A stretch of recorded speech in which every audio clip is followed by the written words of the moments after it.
നമസ്കാരം. ജനസേവ 2.0 യൂട്യൂബ് ചാനലിലേക്ക് ഏവർക്കും സ്വാഗതം. ആദ്യമായിട്ടാണ് നിങ്ങൾ ഈ ചാനൽ കാണുന്നതെങ്കിൽ സബ്സ്ക്രൈബ് ചെയ്യാനും ലൈക്ക് ചെയ്യാനും താഴെ കാണുന്ന ബെൽ ബട്ടൺ അമർത്താനും ശ്രദ്ധിക്കുമല്ലോ. പ്രവാസി മലയാളി വിദ്യാർത്ഥികളുടെ സുരക്ഷാ പോർട്ടലും ID കാർഡുമായി നോർക്ക.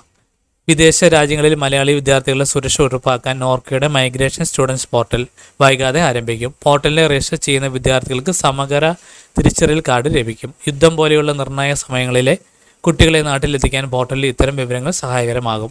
വിദ്യാർത്ഥിക്കൊപ്പം പ്രവാസികൾക്കും തിരിച്ചറിയൽ കാർഡ് നൽകുന്ന പദ്ധതിയുമുണ്ട്. ഇൻഷുറൻസ് പരീക്ഷയുണ്ടാകും. അറിയാം അംഗമാകാം എന്ന പേരിൽ പ്രചാരണ പരിപാടിയും തുടങ്ങി. സ്റ്റുഡൻറ് ID കാർഡ് പോർട്ടൽ വഴി സ്റ്റുഡൻസ് കാർഡ് ലഭിക്കുന്ന 18 വയസ്സ് പൂർത്തിയായിരിക്കണം. 3 വർഷമാണ് കാലാവധി. അപകട മരണത്തിന് 5 ലക്ഷം വരെ പരിരക്ഷയുണ്ടാകും. സ്ഥിരമോ ഭാഗികവുമായ അംഗവൈകല്യങ്ങൾക്ക് 2 ലക്ഷം രൂപ വരെ ലഭിക്കും.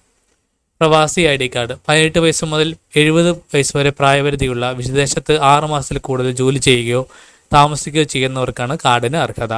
പ്രവാസി ക്ഷേമനിധി ബോർഡ് അംഗത്വം, NRI സീറ്റ് പ്രവേശനം തുടങ്ങിയവർക്കായി തിരിച്ചറിയൽ രേഖയായി ഉപയോഗിക്കാം.